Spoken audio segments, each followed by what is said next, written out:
又搁有人咧乌白伤害这动物啊，来看高雄5个登山客呢，是伫茶山发现一只2公尺长的保育类乌白锦蛇。若是甲这蛇掠来耍，而且搁咬伊的喙。农业局表示，因的行为已经违反野保法，甲保持总队寿山分队合作联络行为人到案说明。哇，好大！这是这样。这上面爪。 哦，是吃饱了。这个锦蛇啊，大约2公尺长的保育类乌鼻锦蛇，都安尼互饲伫咧涂骹牛寸笑。这个名山丘半暝爬寿山，撞到这尾乌鼻锦蛇，一群人若甲蛇掠起来，人咧耍，甚至佫用铁棍啊甲蛇的喙吐开。规个过程佫家记录惊打起伫网络。因为有风声讲，这群人是茶山志工皇帝队的，不过皇帝志工讲这是错误的消息。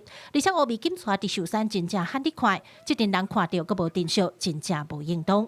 黑莓它又是保育类的，觉得这种行为是真的很不妥。因为有人认为讲伊是恁的皇帝啊，不是。高雄市农业局表示，接到通报的第一时间已经有派人去了解，而且嘛有甲国家公园警察队合作，通知行为人来厘清状况。农业局表示，民众的行为已经违反野保法，涉嫌缴产虐待保育类的野生动物，将会依法办理。对此，国家自然公园管理处也呼吁，寿山有真侪珍贵的动植物生态，望大家来保守。我们就是以不干扰、不喂食。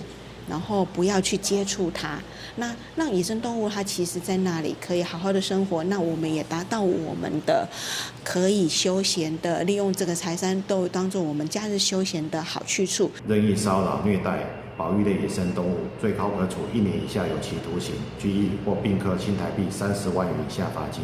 农业局表示，这个为山丘路尾虽然有甲乌鼻锦蛇放回去，不过种种的行为已经违法，除了法制以外，可能佫要面对刑事责任。记者邝家族、邱朝阳、高雄场报道。